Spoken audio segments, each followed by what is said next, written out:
तो ऑर्डर 5 हमने कहा था इसे 3-4 भागों में बांट लेते हैं। आदेश 5 इसको एक भाग में बांटते हैं 1 to 8, और जब 1 से 8 में बांट देंगे तो इस भाग में हमें दिखाई देगा कि कंटेंट्स ऑफ द सम्मन के साथ क्या जाएगा, और सम्मन इसके उत्तर में पक्षकारों को स्वयं उपस्थित होने का आदेश यह भी मिल सकता है, और न्यायालय अगर स्वयं उपस्थित होने का आदेश देना चाहता है तो उस पर मर्यादाएं क्या है, कब कब यह आदेश दिया जाएगा और कब कब आदेश नहीं दिया जाएगा। इसके साथ साथ जो सम्मन निकाला जाएगा वो या तो अंतिम निपटारे या विवादिकों के स्थिरीकरण के लिए होगा, और साथ साथ ये भी कि 30 दिन इसके लिए सम्मन निकाला जा सकता है, यानी 30 से कम दिनों के लिए भी निकाला जा सकता है। लेकिन आप सम्मन जारी करते समय इस तथ्य से अनभिज्ञ न रहें या इस तथ्य को ध्यान में रखें कि व्यक्ति जब आएगा तो तैयारी के लिए समय उसे चाहिए होगा, इसलिए प्रतिवादी की उपस्थिति के लिए जो दिनांक नियत करें वो इतनी जल्दी का न हो कि प्रतिवादी को तैयारी का समय ही ना मिले। कहां यह अपेक्षा है? आदेश 5 नियम 6 ऐसा वहां जो कुछ लिखा है उसका ऐसा ही भाव निकलता है। और जब आप प्रतिवादी को बुलाएंगे तो उसे इस तथ्य की भी सूचना देंगे कि अगर फ्रेमिंग ऑफ इश्यूज के लिए आप उसे बुला रहे हो तो किन किन डॉक्यूमेंट्स को उसे लेकर आना चाहिए जिन पर उसका विचार है कि वो अपनी प्रतिरक्षा के लिए निर्भर करेगा, ठीक है ना। वो सारे दस्तावेज वो लेकर आए हैं, ऐसी अपेक्षा ये भी आप उल्लिखित करोगे किसमें संबंध है। और इसके अलावा अगर सम्मन आपने अंतिम निपटारे के लिए निकाला है तो फिर आप विटनेसेस उन्हें साथ लेकर आने की अपेक्षा ये भी सम्मन में लेखबद्ध स्वरूप में करोगे। ऐसा 1 से 8 तक आपको दिखाई देता है। और इसके बाद जितने नियम आते हैं उन्हें तामील से संबंधित नियमों में बांटा जा सकता है, या ये कहा जा सकता है कि वे तामील से संबंधित नियम है। और तामील से संबंधित नियमों को भी आप देखेंगे तो बड़ी आसानी से कैटेगराइज किया जा सकता है। नियम 9 और 9A न्यायालय द्वारा तामील कराई जाए इससे संबंधित, ठीक है। न्यायालय स्वयं प्रयास करे। और आपका 10 से 16 तक आप देखेंगे तो आपको दिखाई देगा व्यक्तिगत प्रतिवादी पर तामील हो, इसके प्रश्न दिखाई देंगे कि 10 से 16 तक इंडिविजुअली पर्सनली प्रतिवादी पर तामील हो।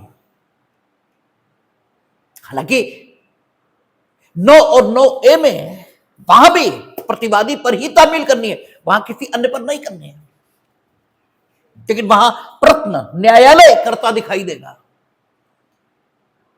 और 10 से 16 में न्यायालय की अनुमति से कुछ भिन्न प्रकार के प्रश्न ये चलेंगे, ठीक है। उसके बाद आप देखेंगे 17, 19 और 20 सब्स्टिट्यूटेड प्रतिस्थापित तामील, इसका प्रश्न चलेगा, क्योंकि कोई आवश्यक नहीं कि न्यायालय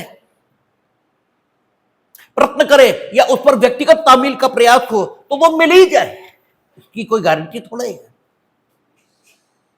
आमतौर पर देखने को मिलता है जो फैक्ट्स ऑफ कॉमन नॉलेज है उन्हें तो एविडेंस एक्ट भी कहता है कि उनकी न्यायिक अपेक्षा अर्थात जुडिशियल नोटिस होगा, ठीक है। पुराना एविडेंस एक्ट सेक्शन 57, 56, 58 तो नहीं, 56 और 57, ठीक है। 56 में कहता है न्यायिक रूप से अवेक्षणीय तथ्य उन्हें तो साबित करना भी जरूरी नहीं और जरूरी होना भी नहीं चाहिए, क्योंकि जो तथ्य कॉमन आदमी को दिखाई दे रहा है, तो न्यायाधीश महोदय न्यायाधीश की पदी हैसियत धारण करने से कॉमन आदमी होने की स्थिति से वंचित हो जाते हैं, ऐसा तो नहीं है। उन्हें एक एडिशनल हैसियत मिलती जरूर है, लेकिन उनकी पिछली हैसियत खो नहीं जाती, वो भी उनके पास रहती है। और वो हैसियत उनकी कौन सी है? आम आदमी की। और जो आम आदमी की हैसियत है उसमें उन्हें उन सब विषयों का ज्ञान रहता है जिन विषयों का ज्ञान एक आम आदमी को रहता है। इसलिए ऐसे तथ्य जुडिशियली नोटिसेबल कहलाते हैं या न्यायिक रूप से अवेक्षणीय कहलाते हैं, उनको साबित करना जरूरी नहीं। तो इसलिए ये फैक्ट ऑफ कॉमन नॉलेज कि डिफेंडेंट हो या प्लेंटिफ हो, ये कोई भी हो, जब उसे न्यायालय से सम्मन जारी होकर पहुंचता है तो सम्मन भले ही उसी के भले के लिए है। सम्मन न्यायालय जारी करके आप ही के भले के लिए आपको बुला रहा है, अन्यथा आपकी अनुपस्थिति में आपके विरुद्ध आदेश हो जाएगा। आप आएंगे, अपनी बात तो कहेंगे, तो इशुएंस ऑफ द प्रोसेस ये आपके ही भले में है। लेकिन जैसे बच्चा उस दवा को पीने से इनकार करता है जो उसके भले के लिए, ऐसे लोग सम्मन से बचना चाहते हैं, सम्मन अपने ऊपर सर्विस होने नहीं देना चाहते, बचते हैं सम्मन की सर्विस से, सम्मन की तामील बचाते हैं। कुछ मामलों में सम्मन की तामील अपने पर न होने देना उनके लिए लाभदायक हो सकता है, लेकिन हर मामले में ऐसा नहीं होता। और जबकि ये फैक्ट ऑफ कॉमन नॉलेज है कि हर मामले में वो सम्मन की तामील से बचना चाहते हैं, ये फैक्ट ऑफ कॉमन नॉलेज है। हां, ये ठीक है कि कुछ मामलों में सम्मन की तामील अगर उन पर हो जाए तो वो हानिकर स्थिति में आ सकते हैं, उनके लिए लाभदायक है कि सम्मन की तामील उन पर न हो। जैसे क्रिमिनल मामलों में ही देखें कि अगर सर्विस ऑफ सम्मन हो गई है तो फिर वारंट जारी हो सकता है, ठीक है, और सर्विस ऑफ सम्मन ही नहीं हुई तो वारंट का कोई मतलब है ही नहीं, ठीक है। या तो न्यायालय ये उपधारित करे, ऐसा इस तथ्य से संतुष्ट हो जाए कि नहीं, अब तुम जानबूझकर सम्मन की तामील अपने पर नहीं होने दे रहे हो, ठीक है ना। यानी you and the police officers have made a कल्यूजन, और उसके अंतर्गत तुम सम्मन की तामील नहीं होने दे रहे, तब बात अलग हो जाएगी। लेकिन नॉर्मली जब तक सम्मन की तामील नहीं है तब तक आप सुरक्षित हैं। लेकिन ये फैक्ट ऑफ कॉमन नॉलेज कि बिना इस बात का विचार किए कि सम्मन की तामील का परिणाम मेरे ऊपर क्या होगा, लोग सम्मन की तामील से बचते हैं। ये फैक्ट ऑफ कॉमन नॉलेज है, और इसको किसी साक्ष्य से साबित करना न तो जरूरी है और ना ही उपयोगी, ठीक है, क्योंकि इसमें समय जाया होने के अलावा कुछ नहीं होगा। इसलिए इस तथ्य को न्यायिक रूप से जुडिशियली नोटिसेबल माना जा सकता है, कि सभी को मालूम है, किसे नहीं मालूम। तो इसलिए यह संभव है कि न्यायालय प्रयास करे, कोई प्रयास करे, क्योंकि सम्मन की तामील उस व्यक्ति पर न हो पाए क्योंकि वो खुद बच रहा है। अरे सोते को जगाया जा सकता है, जागे हुए को थोड़ी जगाया जा सकता है। जब तुम खुद बच रहे हो, सम्मन की तामील कैसे हो जाएगी? और यह भी हो सकता है कि तुम खुद नहीं बच रहे और सारे प्रयास भी पूर्ण निष्ठा के साथ किए जा रहे हैं, फिर भी नहीं हो रहा, ठीक है, यह भी संभव है। तो दोनों स्थितियों को ध्यान में रखते हुए सब्स्टिट्यूटेड तामील इसकी व्यवस्था करनी ही होगी, अन्यथा मामला बनेगा नहीं। तो आपका 17, 19, 20 प्रतिस्थापित तामील, और फिर स्पेशल केसेस होते ही हैं तो उसके लिए 21 से 30। तो आप संपूर्ण जो तामील से संबंधित भाग है आदेश 5 का, जो 9 से 30 तक है, उसको भी कैटेगराइज कर सकते हैं। हालांकि कैटेगराइज करने के बाद भी याद आप ही को करना है, लेकिन दिमाग एक अजीब किस्म का उपकरण है भगवान जी के द्वारा बनाया हुआ, जिसे वो 3 इडियट में कहते हैं कि परिस्थिति नहीं बदलेगी, बस तुम ऑल इज वेल कहोगे तो आपका मन ठीक हो जाएगा। परिस्थिति थोड़ी बदलती है भाई, परिस्थिति तो वही रहती है, लेकिन आप अपना अच्छा अनुभव करते हैं। जरा कभी करके देखिए, जो भलाई के काम करने की बात आपसे कही जाती है, उसके पीछे भी कॉन्सेप्ट यही है। भलाई का काम आप जिसके लिए करेंगे उसका भला होगा, ये उसी की किस्मत पर निर्भर है।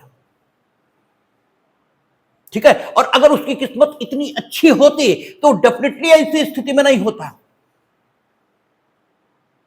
जिसमें तुम्हें उसकी भलाई के लिए काम करना पड़ता, बल्कि उल्टा होता, वो तुम्हारी भलाई के लिए काम करता है। अगर उसकी किस्मत अच्छी होती, वो ऐसी स्थिति में है कि तुम उसकी भलाई के लिए काम कर सकते हो, इसका मतलब ये है कि उसकी किस्मत अच्छी नहीं है, और जब उसकी किस्मत अच्छी नहीं है तो बदली नहीं जा सकती। तुम्हारे भलाई के काम से वो बदल नहीं जा रही, ऐसा नहीं होगा कि वो बदल ही जाए और वो अब ऐसी दशा में आ जाए कि उसे किसी भलाई की जरूरत न रहे, ये संभव नहीं है।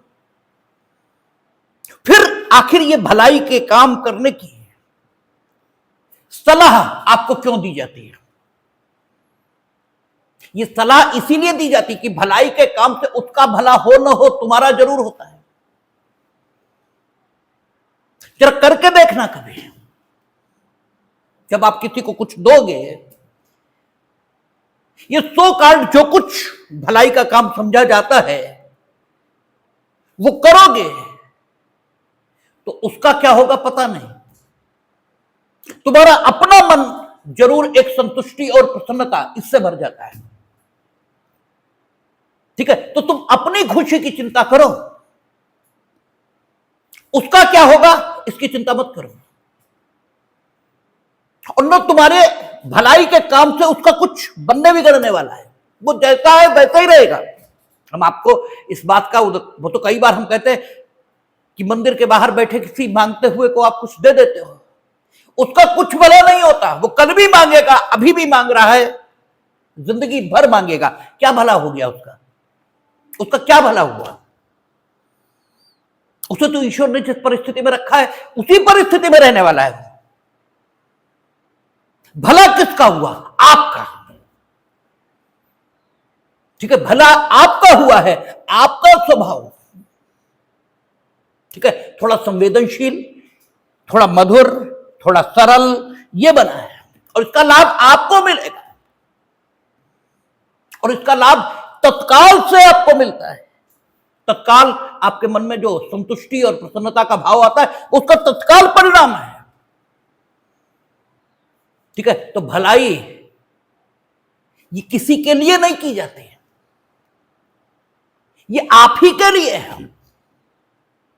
और जो दान के साथ दक्षिणा का कॉन्सेप्ट होता है वो भी इसीलिए है,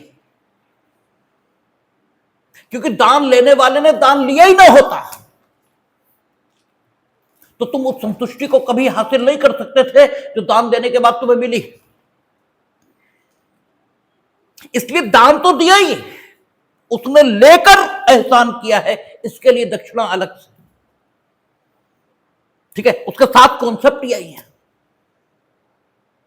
ठीक है, तो सारी चीजें रहती हैं और व्यवस्था को एकदम कंप्लीट बनाया जाता है। तो आप जब आदेश 5 को देखना शुरू करेंगे तो उसे कैटेगराइज किया जा सकता है, और कैटेगराइज कर देने से आपका दिमाग अच्छा अनुभव करता है। उसे या 30 करने हैं या तो 30 ही करने हैं, लेकिन फिर भी उसे ऐसा लगने लगता है मानो कुछ भी नहीं किया। वही ऑल इज वेल आप कह लेते हैं, परिस्थिति नहीं बदलती है। परिस्थिति थोड़े बदल जाती है, वो तो जैसी की तैसी रहती है, लेकिन परिस्थिति को झेलने का जो साहस चाहिए, जो धैर्य चाहिए, वो आप में जरूर आ जाता है। ठीक है, जब आप भलाई का काम करते हो तो आपका दिमाग अच्छा अनुभव करता है, और दिमाग की खुशी सब कुछ है। तो और दिमाग जब खुशी अनुभव करेगा, अच्छा अनुभव करेगा, तो वो कितना भी कठिन कॉन्सेप्ट मिनटों में समझ लेता है, मिनटों में। ठीक है, बस वो प्रसन्न होना चाहिए। तो पहली चीज प्रसन्नता है। इसलिए जरूरी है कि सारे ऑर्डर 5 को आप कैटेगराइज कर दो। जैसे ही कैटेगराइज करोगे तो दिमाग उतना ही याद करेगा, लेकिन बड़ी खुशी के साथ, बड़ी सुगमता के साथ, बड़ी सरलता के साथ। और उसे ये लगने लगता कि ये तो कुछ है ही नहीं, इसमें क्या है। तो आप देखेंगे ऑर्डर 5 नियम 9 में तो कह रहा है संबंध की तामील। इसका मतलब 9 to 30 संबंध की तामील के संबंध में प्रोविजन है। ठीक है, अब आप देखें 9 में क्या करा, न्यायालय द्वारा संबंध का परिधान, मीनिंग देर भाई नियम 9 में जो कुछ लिखा गया है वो कोर्ट द्वारा संबंध की तामील को समर्पित है। आपसे ऐसे भी प्री में पूछ देते हैं कि न्यायालय संबंध का परिधान, संबंध की तामील कराएगा, ये किस नियम में जिम्मेदारी है न्यायालय की, तो 9, क्योंकि मार्जिनल नोट यही कह रहा है। क्या कहता है, जहां प्रतिवादी उस न्यायालय की अधिकारिता के भीतर निवास करता है जिसमें वाद संस्कृत किया गया है, या उस अधिकारिता के भीतर निवास करने वाला उसका ऐसा अभिकर्ता है जो संबंध की तामील का प्रतिग्रहण करने के लिए सशक्त है, चाहे उसकी नियुक्ति आदेश 3 नियम 6 में हुई है। भाई आदेश 3 नियम 6 में हम लोगों ने देखा था कि सिर्फ संबंध की तामील की जा सके, इस प्रयोजन से अभिकर्ताओं की नियुक्ति ये की जा सकती है। और मान्यता प्राप्त अभिकर्ता है तो आदेश 3 नियम 3 ही देखा था कि उन पर आदेशिकाओं की तामील का प्रभाव ये होता है कि मानो वह तामील किस पर हुई, पक्षकारों पर हुई है। तो आदेश 3 में हम लोगों ने देखा है, तो वो वही बात कह रहा है कि या उस अधिकारिता के भीतर निवास करने वाला उसका ऐसा अभिकर्ता है जो संबंध की तामील का प्रतिग्रहण करने के लिए सशक्त है। वहां संबंध जब तक कि न्यायालय अन्यथा निर्देश न करे, उचित अधिकारी को उसके द्वारा या उसके अधीनस्थों में से एक या ऐसी कुरियर सेवा द्वारा जो न्यायालय द्वारा अनुमोदित हो तामील किए जाने के लिए प्रदत्त किया या भेजा जाएगा। यानी उचित अधिकारी है, उसे परिदत्त करेगा न्यायालय कि आप संबंध की तामील कराओ, और वो उचित अधिकारी या तो स्वयं या अपने किसी अधीनस्थ के माध्यम से उस प्रतिवादी पर संबंध की तामील कराएगा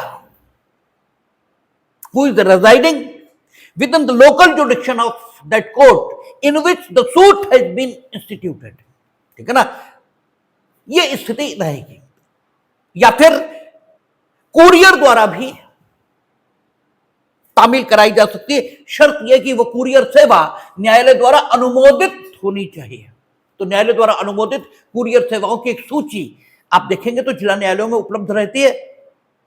उसमें न्यायालय द्वारा अनुमोदित कुरियर सेवाओं के नाम लिखे होते हैं, उनके माध्यम से वो हो जाएगी। या न्यायालय अन्यथा निर्देश करे, ये स्थिति लागू नहीं होगी नियम 9 उपनियम 1 की, यदि न्यायालय अन्यथा निर्देश कर दे। और अन्यथा निर्देश को कहां करेगा, 9 का 10 से 16, ठीक है ना, 17, 19, 20 वहां अन्यथा निर्देश करेगा। But if they have not instructed otherwise, तो इस तरह से संबंध की तामील ये की जा सकेगी। उसके बाद कहता है उचित अधिकारी, जब संबंध मिल गया उचित अधिकारी को, तो उचित अधिकारी उस न्यायालय से भिन्न जिसमें वाद संस्थित किया गया है किसी न्यायालय का अधिकारी हो सकेगा, और जहां वह ऐसा अधिकारी है वहां संबंध उसे ऐसे तरीके से भेजा जा सकेगा जो न्यायालय निर्देश दे। ठीक है, क्या है, जरूरी नहीं है कि न्यायालय उसी अधिकारी को उचित अधिकारी माने जो स्वयं उसके न्यायालय का उचित अधिकारी है। ये जरूरी नहीं है। उपनियम 1 में जो उचित अधिकारी शब्द आया है, इसके अंतर्गत अन्य न्यायालयों के उचित अधिकारी भी हो सकते हैं, ठीक है ना। If the dependent is residing within that territory, ठीक है, over which the local jurisdiction of that court has been extended, ठीक है, तो सम्मन की तामील उचित अधिकारी द्वारा कराई जाएगी। ये उचित अधिकारी उस न्यायालय का ही हो जिसमें वाद सुनिश्चित किया गया, जरूरी नहीं है। ये उचित अधिकारी अन्य न्यायालयों का भी हो सकता है, ठीक है, कि वो आकर के सम्मन की तामील कराए। हो सकता है इस न्यायालय के पास स्टाफ ही कम हो, इसके पास उचित अधिकारी हो ही ना, ठीक है, तो जरूरी ये नहीं है कि इस न्यायालय का उचित अधिकारी हो, वो अन्य न्यायालयों का उचित अधिकारी भी हो सकता है। और अगर वो अन्य न्यायालयों का उचित अधिकारी है तो उचित रीति से सम्मन उसे भेजा जाए। अरे भाई, प्रतिवादी को तो आप कुरियर से भेजोगे, या ये उचित अधिकारी स्वयं या अपने अधीनस्थों के माध्यम से तामील कराएगा, लेकिन इस उचित अधिकारी तक भी तो सम्मन जाना चाहिए, तो उचित तरीके से। अब उचित तरीका क्या होगा, ये परिस्थितियों में निर्धारित कर लिया जाएगा। वो अधिकारी अगर उस न्यायालय की अधिकारिता की स्थानीय सीमाओं के बाहर रह रहा, ठीक है, तो डाक वगैरह से भी उसे भेजा जा सकता है, फिर वो तामील कराए। अदरवाइज व्यक्तिगत रूप से भी दिया जा सकता है, जो भी तरीका उचित हो उस तरह से उसे दिया जाएगा। फिर कहता सम्मन की तामील। अब जो सम्मन की तामील हुई, ठीक है, तो क्या कैसे की जाएगी? सम्मन की तामील प्रतिवादी या तामील का प्रतिग्रहण करने के लिए सूचित किए गए उसके किसी अभिकर्ता को संबोधित रसीदी पंजीकृत डाक द्वारा अथवा स्पीड पोस्ट द्वारा अथवा ऐसी कुरियर सेवा द्वारा जो उच्च न्यायालय या उपनियम 1 में निर्दिष्ट न्यायालय द्वारा अनुमोदित हो अथवा उच्च न्यायालय द्वारा बनाए गए नियमों में यथा उपबंधित दस्तावेजों, जिसके अंतर्गत फैक्स, मैसेज या इलेक्ट्रॉनिक डाक सेवा भी है, के पारेषण के किसी अन्य साधन द्वारा उसकी एक प्रति के परिधान या पारेषण द्वारा की जा सकेगी। परंतु यह है कि इस उपनियम के अधीन सम्मन की तामील वादी के व्यय पर की जाएगी, ठीक है। इसमें क्या करेंगे? न्यायालय ये तामील कराएगा, ठीक है, न्यायालय तामील न्यायालय ही करा रहा है, ठीक है, लेकिन उचित अधिकारी के माध्यम से कराए। मत इतना सा बदलाव आ गया, ठीक है, या तो उचित अधिकारी आपको भेज देगा या कुरियर सेवा से कराएगा। लेकिन न्यायालय ये ऑप्शन भी चुन सकता है कि रजिस्ट्रीकृत, ठीक है, कहता है कि सम्मन की तामील प्रतिवादी पर या उसका प्रतिग्रहण करने के लिए सशक्त किए गए किसी अभिकर्ता को संबोधित। तो ये जो साधन लिखे हैं, रसीदी, रजिस्ट्रीकृत डाक टिकट, स्पीड पोस्ट, कुरियर सेवा, जो उच्च न्यायालय द्वारा अनुमोदित हो, उच्च न्यायालय द्वारा अनुमोदित इस प्रकार की सेवाएं उनकी लिस्ट रखी रहती है कोर्ट में, उनके माध्यम से, अथवा, ठीक है, अगर उच्च न्यायालय द्वारा बनाए गए नियम, ईमेल, मैसेज, फैक्स, इसके माध्यम से सम्मन की तामील का, ठीक है, तामील की अनुमति दे रहे हैं, तो उन माध्यमों से भी सम्मन की तामील की जा सकेगी। और उसमें एक प्रति सम्मन की उन्हें कम्युनिकेशंस के जो मीन्स ऑफ कम्युनिकेशन यहां वर्णित हैं उनके माध्यम से भेज दी जाएगी। लेकिन इसका खर्चा ये वादी ही देगा, ठीक है। न्यायालय, आप कहें न्यायालय करा रहा है तो न्यायालय खर्चा उठाए नहीं, खर्चा वादी को देना पड़ेगा, कह रहा है। परंतु यह कि इस उपनियम के अधीन सम्मन की तामील वादी के व्यय पर की जाएगी, ठीक है। अब कहता है चौथा, जहां कोई प्रतिवादी उपनियम 1 में किसी बात के होते हुए भी उस न्यायालय की अधिकारिता के बाहर निवास करता है, ठीक है, उपनियम 1 में किसी बात के होते हुए भी, यानी उसका मान्यता प्राप्त अभिकर्ता है, उसका मान्यता प्राप्त अभिकर्ता है। उपनियम 1 में किसी बात के होते हुए, तो उपनियम 1 में क्या करा, या तो सम्मन की तामील प्रतिवादी पर होनी चाहिए और या उसके मान्यता प्राप्त अभिकर्ता पर होनी चाहिए। और मान्यता प्राप्त अभिकर्ता, वही बात है, नॉर्मली तभी होता है जब प्रतिवादी न्यायालय की अधिकारिता की स्थानीय सीमाओं के बाहर निवास करता है। हम यहीं रह रहे तो अपना अपना मान्यता प्राप्त अभिकर्ता हम यहां के लिए काहे नियुक्त कर देंगे? नॉर्मली ऐसा तभी होता है कि मान्यता प्राप्त अभिकर्ता किसी व्यक्ति का कहीं हो, ये तभी होता है जब प्रतिवादी जिले के बाहर है। जिले के बाहर मीनिंग भाई उस न्यायालय की अधिकारिता की स्थानीय सीमाओं के बाहर निवास कर रहा है जिस न्यायालय में सूट इंस्टीट्यूट हुआ है। और ऐसी दशाओं में ये आदेश 3 नियम 3 की कंप्लायंस होती है। ठीक है, आदेश 3 नियम 3 क्या गए, आदेश 3 नियम 6 की कंप्लायंस होती है कि सिर्फ तामील के प्रतिग्रहण के प्रयोजनों से अभिकर्ता नियुक्त हो या मान्यता प्राप्त अभिकर्ता नियुक्त हो, आदेश 3 नियम 2 में, और नियम 3 में उसको तामील करने की जरूरत। लेकिन न्यायालय यह चाहता है कि प्रतिवादी पर ही तामील हो। यद्यपि उसका मान्यता प्राप्त अभिकर्ता है, तभी उसने लिखा कि उपनियम 1 में किसी बात के होते हुए भी, ठीक है, ऑल दो रूल, ठीक है, situation which is narrated in rule 1 वो है, ये सही है। लेकिन इसके बाद भी न्यायालय चाहता है कि प्रतिवादी पर तामील हो और प्रतिवादी अधिकारिता के बाहर ही निवास करेगा। ठीक है, तभी ऐसी स्थितियां होती है। तो जहां कोई प्रतिवादी उपनियम 1 में किसी बात के होते हुए भी उस न्यायालय की अधिकारिता के बाहर निवास करता है जिसमें बात संशोधित किया गया है, और न्यायालय यह निर्देश देता है कि उस प्रतिवादी को सम्मनों की तामील ऐसे माध्यमों से की जाए जैसे कि उपनियम 3 में निर्दिष्ट है, यानी फैक्स, ईमेल, कुरियर, ठीक है, उनके माध्यम से की जाए, निर्दिष्ट है। रजिस्ट्री रसीदी रजिस्ट्रीकृत डाक से भिन्न, यानी उपनियम 3 में एक तरीका यह भी दिया है, तो बस केवल वो छोड़ के बाकी ईमेल से की जाए, फैक्स से की जाए, मैसेज से की जाए, आदि आदि। वहां नियम 21 के उपबंध लागू नहीं होते। ठीक है, नियम 21 के उपबंध देखेंगे जब आएंगे। ठीक है, वहां स्थिति क्या होती है, प्रतिवादी इस न्यायालय की अधिकारिता की स्थानीय सीमाओं के बाहर निवास कर रहा है और उसका कोई मान्यता प्राप्त अभिकर्ता यह भी नहीं, तब उस पर तामील इन माध्यमों से होती है जैसे यहां वर्णित है। ठीक है ना, लेकिन यहां स्थिति डिफरेंट है। उपनियम 1 में किसी बात के होते हुए, इसका मतलब यह है कि मान्यता प्राप्त अभिकर्ता है, फिर भी चूंकि प्रतिवादी बाहर निवास कर रहा है और न्यायालय यह चाहता है कि प्रतिवादी पर ही तामील हो, यह स्थिति डिफरेंट है। मान्यता प्राप्त अभिकर्ता है ही नहीं और प्रतिवादी बाहर निवास कर रहा है, ये स्थिति अलग है। ठीक है ना, तो इस स्थिति के लिए नियम 21 में वर्णन है।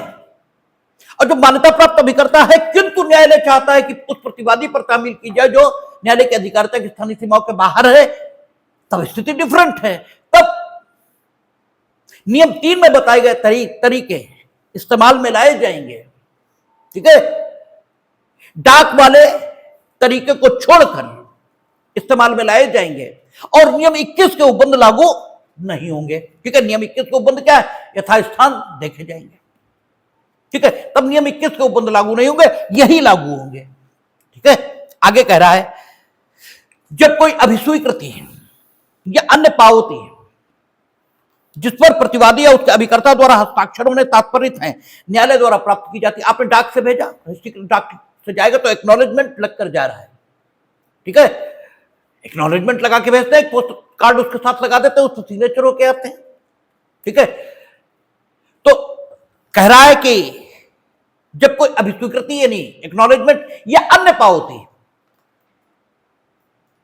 किसी अन्य प्रकार की पावती, ठीक है, जिस पर प्रतिवादी या उसके अभिकर्ता द्वारा हस्ताक्षर होने तात्पर्य है न्यायालय द्वारा प्राप्त की जाती है, अथवा डाक वस्तु जिसमें संबंध अंतर्विष्ट है न्यायालय द्वारा वापस प्राप्त किए जाते हैं, जिस पर डाक कर्मचारी या कुरियर सेवा द्वारा प्राधिकृत किसी व्यक्ति द्वारा किया गया, इस आशय का प्रश्नांकन तात्पर्य है कि प्रतिवादी या उसके अभिकर्ता ने जब संबंध उसे भेजे गए या पारित किए गए थे तो उस डाक वस्तु का परिधान लेने से इनकार कर दिया जिसमें संबंध अंतर्विष्ट थे, अथवा उपनियम 3 में विनिर्दिष्ट किसी अन्य साधन से लेने से इनकार कर दिया है, तो संबंध निकालने वाला न्यायालय यह घोषणा कर सकेगा कि संबंध सम्यक रूप से प्रतिवादी पर तामील कर दिया गया। यानी अगर आपने संबंध लेने से इनकार किया और यह इंडोर्समेंट मौजूद है संबंध पर कि आपने संबंध लेने से इनकार किया, तो न्यायालय यह घोषणा कर सकेगा ये नहीं घोषणा करेगा ही, ठीक है। डिस्क्रिप्शन दिया जाना इसलिए जरूरी होता है। मैंडेटरी लैंग्वेज का उपयोग करने पर पक्षकारों के साथ अन्याय हो जाने की आशंका रहती है।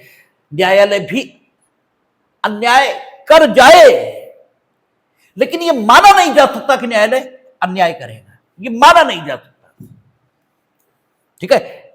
माना हमेशा यही जाएगा कि न्यायालय अन्याय नहीं करेगा, क्योंकि माना जो कुछ जा सकता है वो सिर्फ इतना ही माना जा सकता है कि चीजें उन्हीं दशाओं में होंगी जिन दशाओं में वे थी अपने निर्माण के समय, ठीक है। माना यही जा सकता है क्योंकि वे उन दशाओं में नहीं है, ये कोई ना कोई बताएगा। जब तक कोई ये बता नहीं रहा कि वे उन दशाओं में नहीं है, तब तक ये जाना ही नहीं जा सकता कि वे उन दशाओं में नहीं है जिन दशाओं में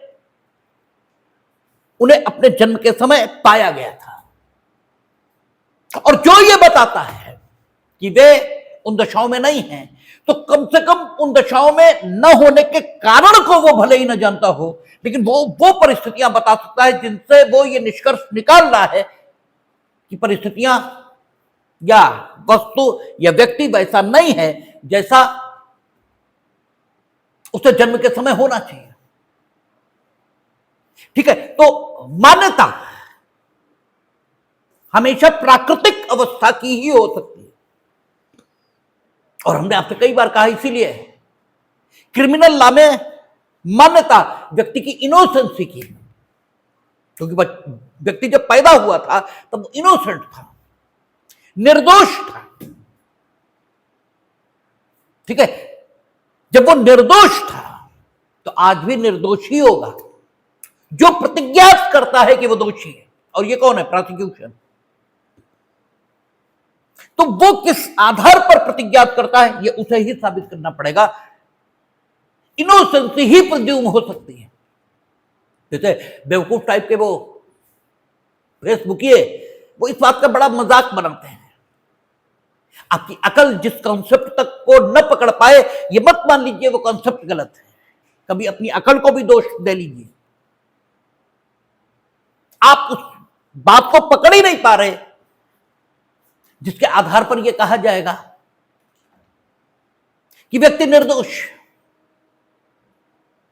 ठीक है। तो अगर हम मैंडेटरी लैंग्वेज का उपयोग करने लगे हैं कानून में, यह माना जाएगा अगर इनकार किया गया है कि सम्मन की तामील सम्यक रूप से हुई थी, तो सम्मन की तामील करने वाले लोग निरंकुश हो जाएंगे।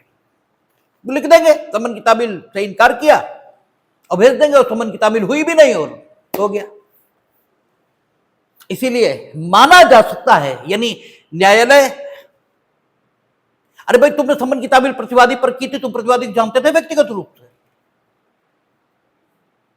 सारे प्रतिवादियों को तुम तो नहीं जानते थे, तुम ये कैसे कह रहे हो कि उसने लेने से इनकार किया? या तो तुम बताओ भाई हम मोहल्ले में गए, दो लोगों का दरवाजा खटखटाया, पूछा भैया एक कौन है? इन दो लोगों ने ये बताया, ये दो लोग राम और श्याम थे जो मकान नंबर इतने में रहते थे। उन्होंने बताया कि ये हैं, और हमने उनसे कहा कि सम्मन भैया है ले लो, और उन्होंने इनकार किया। अब बात जमती है, अब कुछ विश्वास के योग्य लग रही है, ठीक है। क्योंकि तुम जानते कैसे थे एक को, ये तो बताओ। इसलिए मानिए ये लिखा हुआ है कि सम्मन की तामील लेने से इनकार किया, लेकिन और कुछ नहीं है, ठीक है। यह भी हो सकता है कि जो सूट इंस्टीट्यूट हुआ वो तामील कराने वाले अधिकारी के घर के पड़ोस में रहने वाले पर ही इंस्टीट्यूट हुआ, कोई दिक्कत नहीं, माना जा सकता है कि ये पहचानते होंगे, लिखा है, लेने से इनकार किया। तो परिस्थितियां, उनका विश्लेषण करने के उपरांत ही यह निष्कर्ष होना चाहिए कि सम्मन की तामील पर्याप्त मानी जाए या न मानी जाए। इसलिए न्यायालय को डिस्क्रिप्शन दिया, ठीक है। न्यायालय भले ही गलत कर जाए, लेकिन मान्यता न्यायालय के बारे में कभी यह नहीं हो सकती कि वो गलत करेगा, ठीक है ना। पक्षकार चूंकि एक दूसरे के राइवल हैं, तो वो गलत कर भी सकते हैं, इसलिए न्यायालय को शक्तियां दी जाती हैं। न्यायालय मान सकेगा कि संबंध की तामील पर्याप्त रूप से की गई। उसने लेने से इनकार किया, अब आप कह रहे हैं कि संबंध की तामील पर्याप्त रूप से की गई है, हम मान लेंगे, तो ये बात कुछ जमती नहीं। ठीक है, उसने तो लेने से इनकार किया और संबंध की तामील पर्याप्त मान लेने का प्रभाव यह होगा उसके खिलाफ कार्रवाई शुरू हो जाएगी। तो यह न्यायोचित नहीं लगता। ठीक है, कोई गलती करे तो तुम भी करोगे, तो तुम में उसमें फर्क क्या है? बड़े आदमी की जिम्मेदारी ज्यादा है। कहा भी जाता है कि क्षमा बड़े को चाहिए। ठीक है, चाहिए शब्द का प्रयोग है, क्षमा बड़े करे ही ये नहीं कहा। ठीक है, क्षमा बड़े को चाहिए, जहां तक हो सके अवॉइड करिए। ठीक है, तो तुम तो बड़े हो, उसने इनकार किया तो तुम भी उसके हित की अनदेखी करो। तुमसे तो अपेक्षा ये, तुम्हें तो भगवान की जगह माना कि तुम कम से कम उसके हित की अनदेखी ना करो। ठीक है, तो अगर उसने संबंध की तामील करने से इनकार किया है तो उसकी मूर्खता पर दया करो। ठीक है, दोबारा भिजवाओ। तो इसीलिए या इसलिए भी कहा कि न्यायालय संबंध की तामील पर्याप्त मान सकेगा। ठीक है, यानी रिफ्यूज है लेकिन फिर भी वो कह सकता दोबारा भेजो, होगा, चलो आगे भेजो दोबारा। लेकिन तामील मान भी सकता, क्योंकि अगर आप शुद्ध बदतमीजी पे हो, एक पक्ष ये भी तो है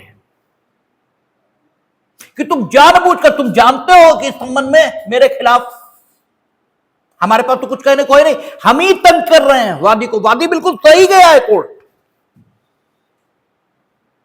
और तुम इस उपबंध का जानबूझकर लाभ उठाना चाहते हो, कि मान सकेगा। और न्यायालय को, ठीक है, एक उदार दृष्टिकोण अपनाना चाहिए। तो न्यायालय की उदारता का अनुचित लाभ अगर लेते हुए आप ये सोच रहे हो कि अभी संबंध तामील पर तो दोबारा तो न्यायालय भिजवाएगा ही, तो ले लेंगे या तंग करेंगे, तब माना भी जा सकता है। ठीक है, माना भी जा सकता है, क्योंकि ये प्रदर्शित हो रहा है कि आपने जब इनकार किया तो ये प्रदर्शित हो रहा कि आप संबंध की विद्यमानता और संबंध की तामील अपने पर हो जाने के हानिकर प्रभावों से अवगत थे, इसीलिए आपने इनकार किया। ठीक है, तो एक डिस्क्रिशन माना जा सकता है, और इस डिस्क्रिशन का प्रॉपरली और ब्रॉड उपयोग न्यायालय करे, इस अपेक्षा के साथ यह उपबंध यहां निर्मित किया गया। और वहां ऐसा होता भी है, रिफ्यूज भी लिख के आ गया तो भी आसानी से नहीं मानते कि संबंध की तामील हो गई है। ठीक है, आसानी से नहीं मान भी लेते हैं कई बार, लेकिन आसानी से कई बार नहीं भी मानते हैं, कहते फिर भेजिए, फिर भेजिए। ठीक है ना, तो लेकिन मानी जा सकती है, ऐसा उपबंध है। ठीक है, आगे कहता है, परंतु जहां संबंध उचित रूप में पता लिखकर उस पर पूर्व संदाय करके और रसीदी पंजीकरण डाक द्वारा सम्यक रूप से भेजा गया था, वहां इस उपनियम में निर्दिष्ट घोषणा इस तथ्य के होते हुए भी की जाएगी कि अब स्वीकृति खो जाने या इधर उधर हो जाने या किसी अन्य कारण से संबंध निकालने की तारीख से 30 दिन के भीतर न्यायालय द्वारा प्राप्त नहीं हुई है। ठीक है, न्यायालय घोषणा कर सकेगा कब? जब पावती मिल जाए न्यायालय को, ठीक है ना, या अभिस्वीकृति मिल जाए, ठीक है, और उस पर प्रतिवादी या मान्यता प्राप्त अभिकर्ता के हस्ताक्षर है कि संबंध की तामील हो गई है। रिफ्यूज लिखा है तब अलग स्थिति है, तब अलग स्थिति है। लेकिन न अभिस्वीकृति मिली, न पावती मिली, ठीक है, न रिफ्यूज लिखा हुआ संबंध वापस हुआ, कुछ भी नहीं है,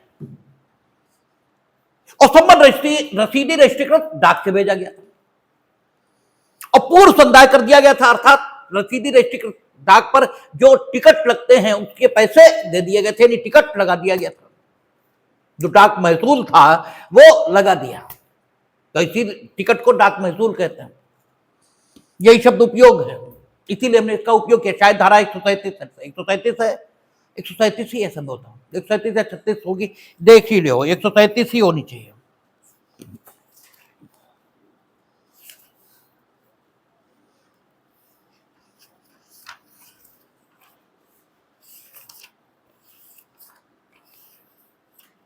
नहीं, 137 में अधीनस्थ न्यायालयों की भाषा, 138, 139, 140, 143, ठीक है, डाक महसूल, यही शब्द लिखा है। ठीक है, तो आपका ये लगाकर भेजा गया था और 30 दिन हो गए और कुछ भी वापस नहीं। तो ये घोषणा की जा सकती है, ये घोषणा की जाएगी, ठीक है, कि सम्मन की तामील हो गई है, कि कुछ तो आता वापस। ठीक है, तो कहता है परंतु जहां सम्मन उचित पता लिखकर उस पर पूर्व संदाय करके और रसीदी पंजीकृत डाक द्वारा सम्यक रूप से भेजा गया था, वहां इस उपनियम में निर्दिष्ट घोषणा इस तथ्य के होते हुए भी की जाएगी। मैंडेटरी शब्दों का उपयोग कर रहा है क्योंकि डाकखाना एक निर्दोष अभिकर्ता है। ठीक है, एक निर्दोष अभिकर्ता है और पारेषण के अनुक्रम में पत्र डाक में डाल दिए जाने के बाद डालने वाले का कोई नियंत्रण उस पर रहता भी नहीं। ठीक है, अब या तो यह साबित किया जाए कि पता उचित ढंग से नहीं लिखा था, या यह साबित किया जाए कि पूर्व संदाय नहीं किया था, टिकट नहीं लगे थे, या सम्यक रूप से डाला नहीं गया था, तब तो बात अलग है। लेकिन ये सारी स्थितियां प्रूव हो रही हैं और अभी स्वीकृति खो जाने या इधर उधर हो जाने किसी अन्य कारण से सम्मन निकालने की तारीख से 30 दिन के भीतर न्यायालय को मिली नहीं है वापस। ठीक है, तो फिर यह घोषणा की जाएगी कि सम्मन की तामील हो गई। ठीक है, लेकिन क्या लिखा उसमें, अभी स्वीकृति खो जाने, इधर उधर हो जाने या किसी अन्य कारण से, meaning thereby the court must be satisfied that acknowledgement has been misplaced। ठीक है ना, मिसप्लेस हुआ है, दैट इज वाई, या किसी अन्य कारण से जल गई, पानी में गिर गई, ठीक है, बकरी खा गई, किसी अन्य कारण से न्यायालय के समक्ष प्रस्तुत नहीं की गई, तब घोषणा की जाएगी सम्मन की तामील हो गई। अब सवाल यह कि न्यायालय सेटिस्फाइड कैसे हो, क्या अभी स्वीकृति खोई या क्या हुआ? इसीलिए अब वहां कहते हैं कि ट्रैकिंग रिपोर्ट निकलवा के लाइए, डाकखाना बताएगा, क्योंकि जो रजिस्टर्ड डाक है उसका पूरा रिकॉर्ड रहता है। तो आप ट्रैकिंग रिपोर्ट निकलवा के लाइए कि डिलीवर हो गई। ठीक है, और डिलीवर हो गई, भले ही अभी स्वीकृति खो गई या कुछ हो गया, तो the court will be satisfied, ठीक है, कि ये हो गया है। तो ट्रैकिंग रिपोर्ट वहां इसीलिए मांगता है। अब ठीक है, कहते हैं, अच्छा, उसका कहता है उच्च न्यायालय जिला न्यायाधीश यथास्थिति उपनियम 1 के प्रयोजनों के लिए कुरियर अभिकरणों का एक पैनल तैयार करेगा। तो हमने आपसे पहले ही कहा, कौन तैयार करेगा, उच्च न्यायालय या जिला न्यायाधीश, या तो हाई कोर्ट या डिस्ट्रिक्ट कोर्ट जज, ये एक पैनल तैयार करेंगे जिसमें उन कुरियर सेवाओं के, ठीक है, नाम लिखे होंगे जिन्हें इन प्रयोजनों से एक अधिकृत कुरियर सेवा माना जाएगा। ठीक है, यह हुआ न्यायालय द्वारा सम्मन की तामील। यहां कौन करा रहा है, न्यायालय सम्मन की तामील। और 9A कहता है तामील है तो वादी को सम्मन दिया जाना, करा न्यायालय ही रहा, इसीलिए 9 का इसे बनाया। लेकिन न्यायालय ने क्या किया, वादी को ही सम्मन दे दिया कि भाई तुम तामील करा लो। ठीक है, अब आप कहेंगे वो कराएगा ही नहीं, लिख देगा तो न्यायालय, ठीक है, बेवकूफ तो नहीं है। हालांकि न्यायालय के लिए बेवकूफ जैसे शब्दों का प्रयोग नहीं करना चाहिए, मतलब आप न्यायालय को भ्रम में तो नहीं रख सकते। न्यायालय 20 दिन से अपने को संतुष्ट कर लेगा,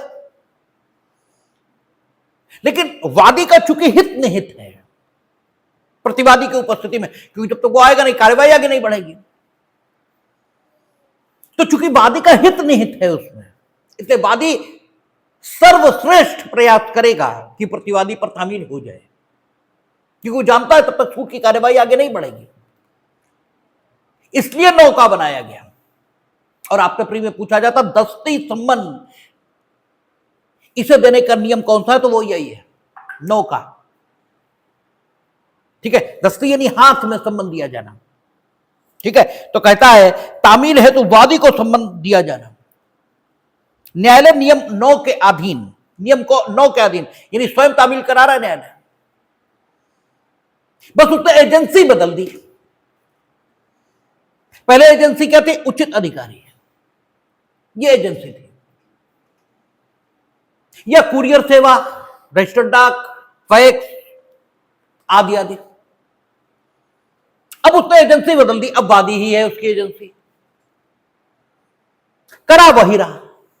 इसीलिए उसने कहा कि न्यायालय नियम 9 के अधीन सम्मन की तामील के अतिरिक्त, अच्छा अतिरिक्त, ठीक है, हां तो करा तो वही रहा, ठीक है, एजेंसी उसने नहीं बदली, बल्कि एक एडिशनल एजेंसी और चयनित कर ली है, एडिशनल,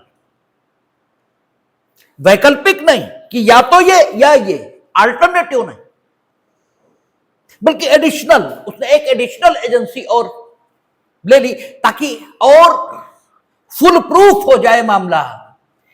अरे भाई दोनों तामीलें उस पर हो जाएगी, ज्यादा से ज्यादा यही तो होगा, तो फुल प्रूफ हो जाएगा, नहीं तो एक तो हो ही जाएगी कम से कम। इसलिए एडिशनल एक अन्य एजेंसी न्यायालय कर सकता है।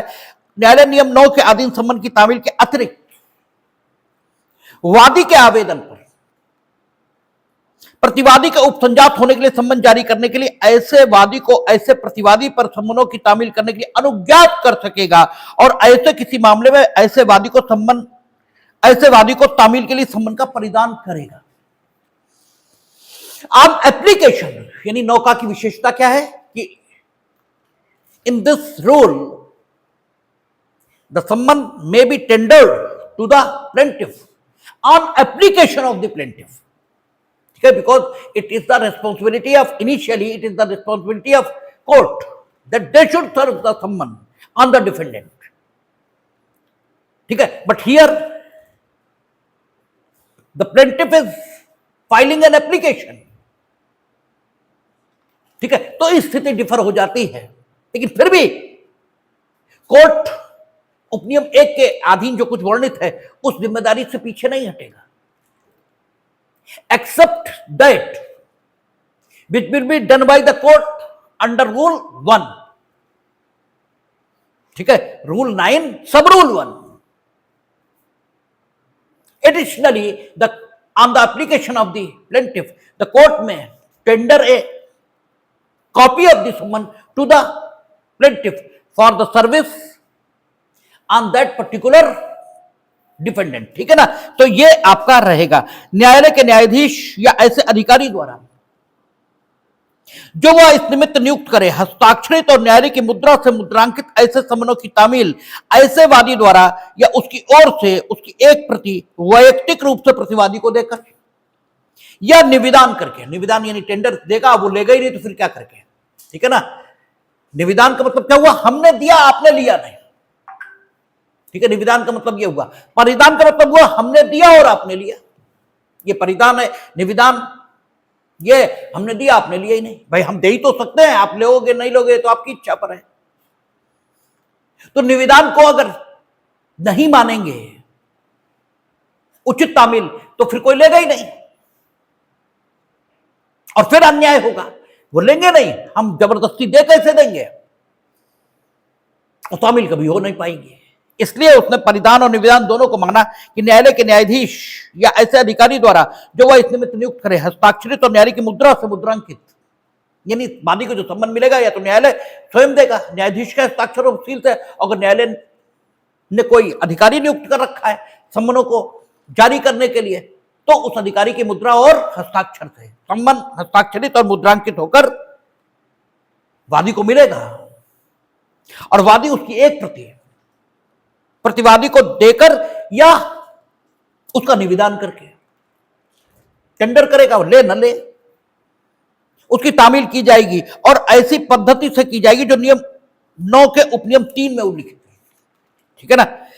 नियम 9 के उपनियम 3 में नहीं है, वादी भी वैयक्तिक रूप से या उसे फैक्स मैसेज आदि से सम्मन भेज सकेगा, ठीक है ना। या तो वैयक्तिक रूप से की जाएगी या नियम 9 के उपनियम 3 में जो तरीका वर्णित है उससे की जाएगी, ठीक है ना। करेगा वादी, वहां न्यायालय कर रहा है, यहां वादी करेगा, लेकिन दोनों तरीके वादी अपना सकता है, तो वैयक्तिक तामील करेगा या वैसे करेगा, ठीक है। आगे कह रहा है इस नियम के अधीन वैयक्तिक रूप से तामील किए गए संबंधों पर नियम 16 और नियम 18 के उपबंध उसी प्रकार लागू होंगे मानो तामील करने वाला व्यक्ति एक तामील करने वाला अधिकारी था। ठीक है, हमने आपसे कहा था 10 से 16 और 18 प्रतिवादी पर वैयक्तिक तामील से संबंधित है, जब डायरेक्टली प्रतिवादी पर ही तामील होगी। ठीक है, तो यहां वादी के बारे में यह मान लिया जाएगा कि नियम 16 और 18 में है, जैसे न्यायालय का अधिकारी प्रतिवादी पर वैयक्तिक तामील कर रहा था, वैसे न्यायालय के अधिकारी नहीं, यदि भी वादी ने की है लेकिन न्यायालय के आदेश से की है, इसलिए मान लिया जाएगा कि जैसे नियम 16 और 18 में न्यायालय का अधिकारी वैयक्तिक तामील कर रहा है, ऐसे ही ये न्यायालय का अधिकारी वैयक्तिक तामील कर रहा है, यद्यपि सत्यता यह है कि वादी वैयक्तिक तामील कर रहा है। ठीक है ना, तो ये आपकी स्थिति रहेगी। ऐसे संबंधों, यदि ऐसे संबंधों को उनके निविदत किए जाने पर प्राप्त करने से इनकार किया जाता है, टेंडर किया वादी ने और प्रतिवादी, वादी से तो कतई नहीं डरेगा, न्यायालय के अधिकारी से भले ही थोड़ा बहुत डर जाए। ठीक है, तो कहता है कि निविदत किए जाने पर प्राप्त करने से इनकार किया जाता है, या तामील किया गया व्यक्ति तामील की अभिस्वीकृति पर हस्ताक्षर करने से इनकार करता है, या किसी कारणवश ऐसा संबंध व्यक्तिगत रूप से तामील नहीं किया जा सकता है, तो न्यायालय पक्षकार के आवेदन पर न्यायालय द्वारा प्रतिवादी को तामील की जाने वाली रीति से तामील किए जाने के लिए न्यायालय संबंधों को पुनः जारी करेगा। अब देखिए, यहां उसने ये नहीं कहा कि तामील से इनकार किया तो तामील मान ली जाएगी, ये नहीं कहा। उसने कहा कि फिर दोबारा तामील होगी, इसलिए क्योंकि तामील करने वाला वादी है और पक्षकार है वो, इसलिए उसकी बात पर बहुत विश्वास नहीं हो सकता, वो झूठा ही होगा ये बात नहीं है, लेकिन बहुत विश्वास नहीं हो सकता। वो हो सकता निवेदन करे ही ना, वो कह देने लेने से इनकार किया, घर पे बैठा रहे, जाए ना देने। अरे भाई, निवेदन करोगे तभी तो दे लेगा, आपने निवेदन किया ही नहीं तो क्या ले ले, खाक।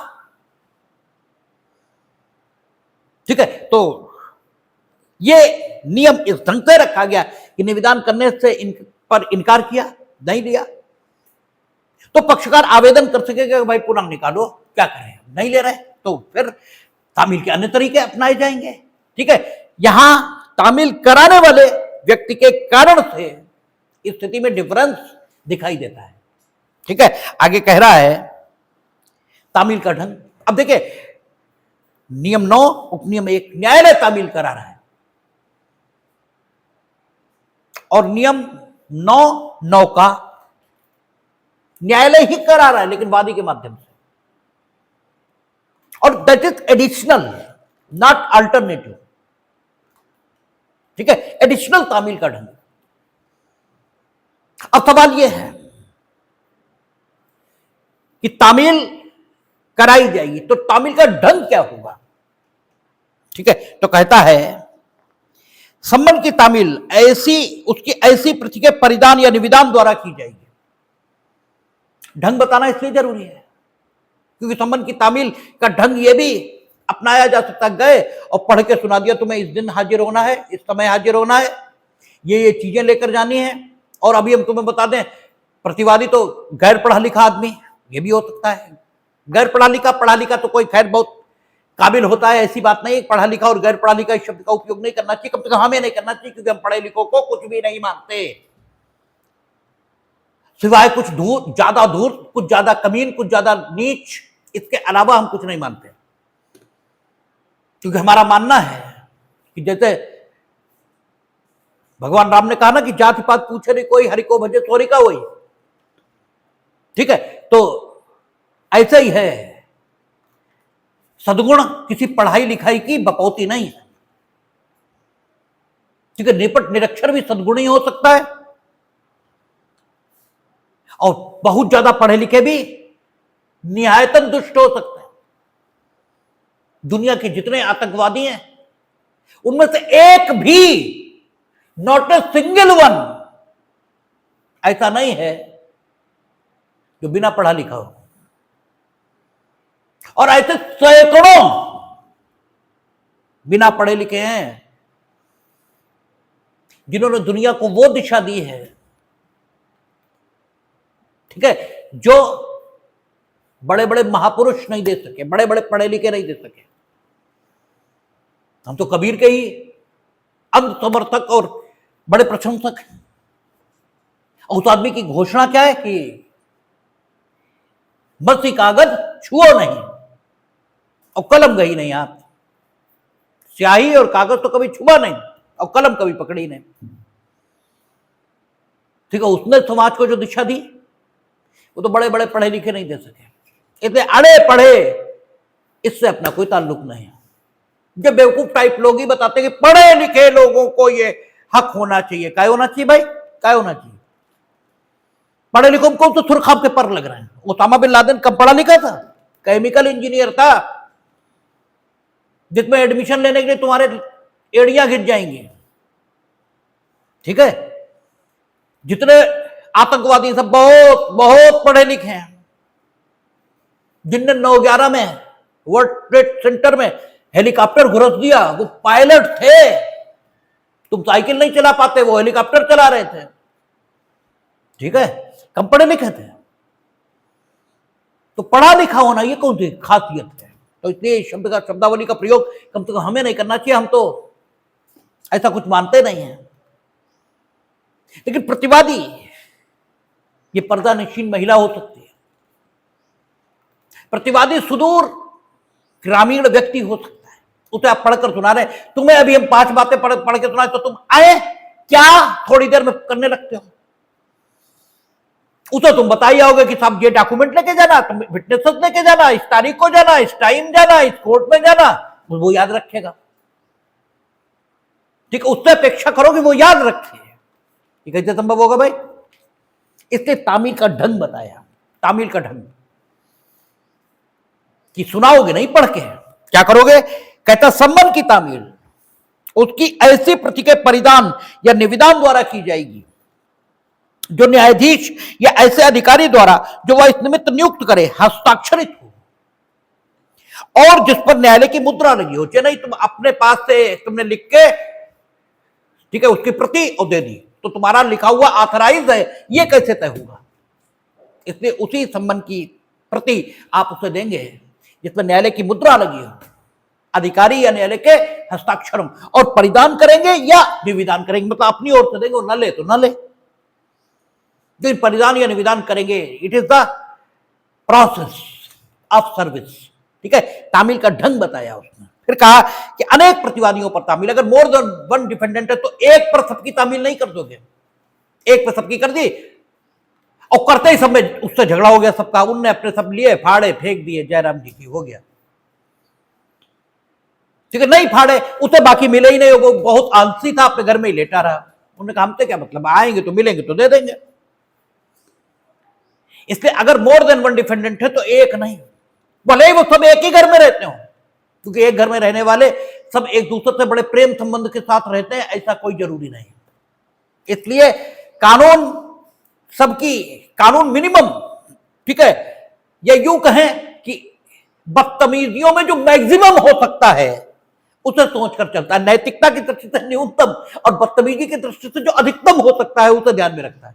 इसीलिए कहता है कि अन्यथा विहित के सिवाय, या तो कुछ अन्यथा विहित हो तब तो अलग बात है, अन्यथा विहित के सिवाय जहां एक से अधिक प्रतिवादी हैं वहां संबंध की तामील हर एक प्रतिवादी पर की जाएगी, ताकि कोई न कह पाए हमें नहीं मिला। ठीक है, और इसीलिए सिविल में खर्चा बहुत हो जाता है। 12 प्रतिवादी हैं, अब वहां आदेश 5 नियम 2 में क्या कहता? हर संबंध के साथ वाद पत्र की प्रति होगी। वाद पत्र की प्रति 5 पेज में है।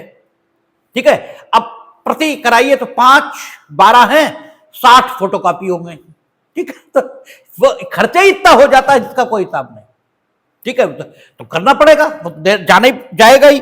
अच्छा, अब कहता है जब साध्य हो तब संबंध की तामील स्वयं प्रतिवादी पर, अन्यथा उसके अभिकर्ता पर की जाएगी। अगर साध्य है तो प्रतिवादी पर ही करिए, भले उसका मान्यता प्राप्त अभिकर्ता है, इसका मतलब नहीं है। साध्य है तो प्रतिवादी पर करिए, क्या दिक्कत है? ठीक है, तो कहता है कि जहां कहीं भी यह साध्य हो वहां तामील स्वयं प्रतिवादी पर की जाएगी, किंतु यदि तामील का प्रतिग्रहण करने के लिए सशक्त उसका कोई अभिकर्ता है तो उस पर उसकी तामील पर्याप्त होगी। ठीक है, यानी काम चलाऊ है, पर्याप्त होगी।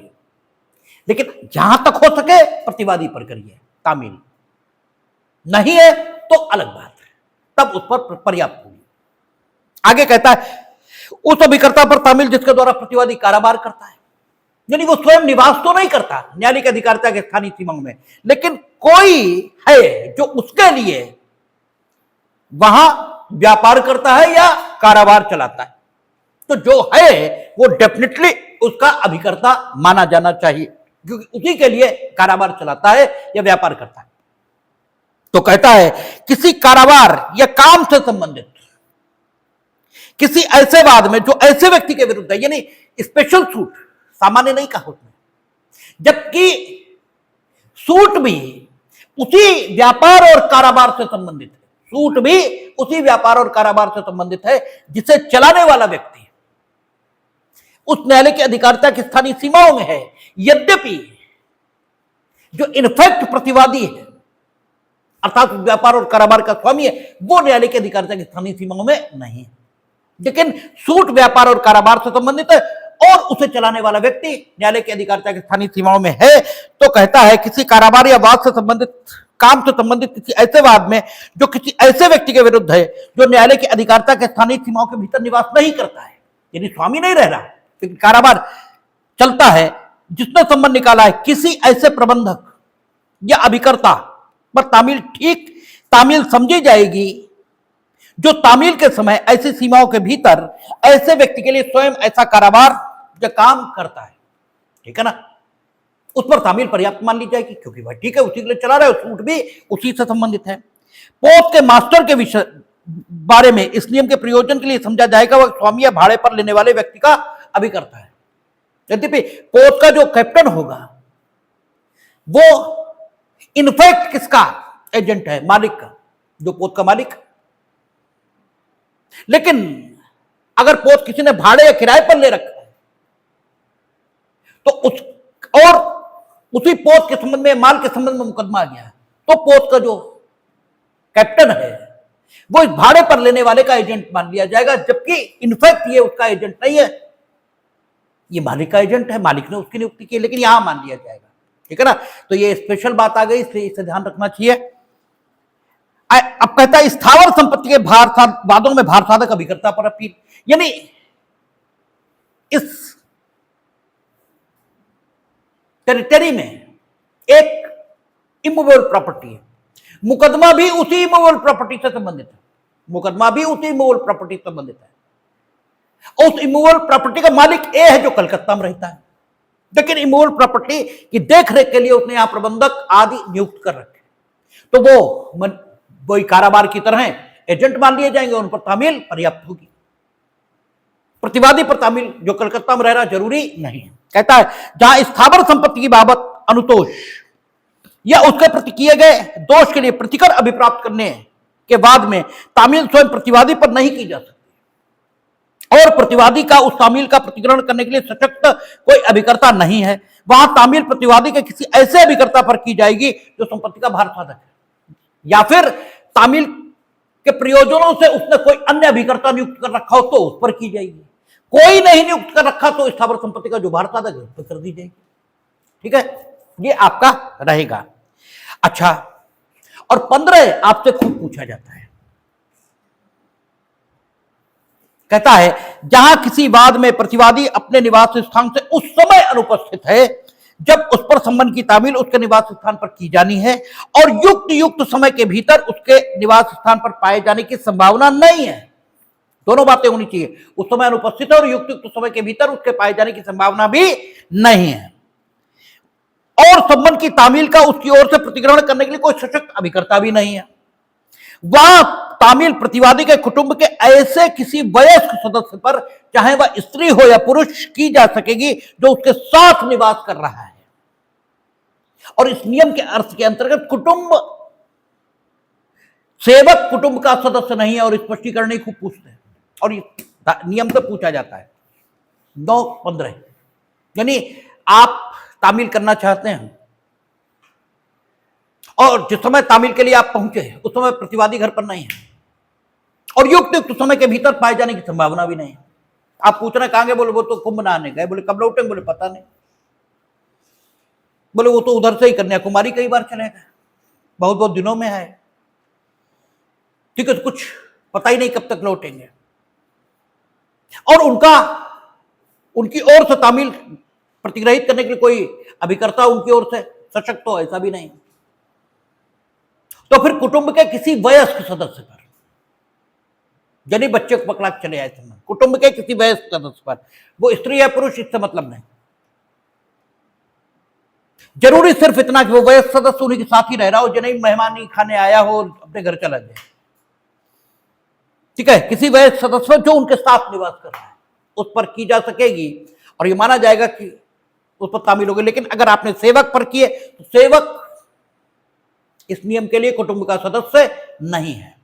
ये आपका 15 है, ये हो गया, ठीक है।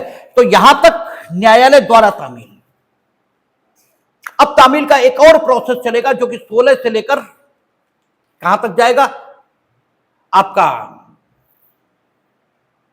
नहीं बल्कि 9 के बाद, ठीक है, 9 और 9A वो न्यायालय द्वारा तामील थी, और 10 से 16 है, ठीक है। ये व्यक्तिगत तामील में भी उपयोग में आने वाले तरीके हैं, क्योंकि 10 से 16 जो कुछ लिखा है वो व्यक्तिगत तामील पर भी तो लागू होगा। और 9 और 9A में तो स्पेशली लिखा ही है कि प्रतिवादी पर की जाएगी, तो 9 और 9A तो अपने में संपूर्ण है।